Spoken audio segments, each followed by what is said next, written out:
Right here we have heel walks. We're going to start with the side view of standing straight body with your hands on your hips.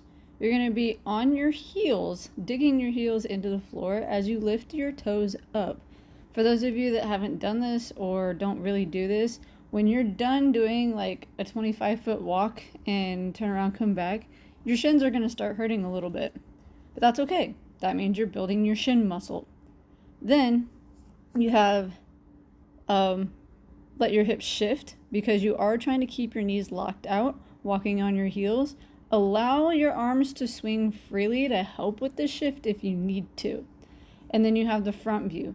It's basically just a view of what you look like standing on your heels from the front on perception, but doing the same thing that the side view allows you to do. Let me know if this helps, and stay tuned for more.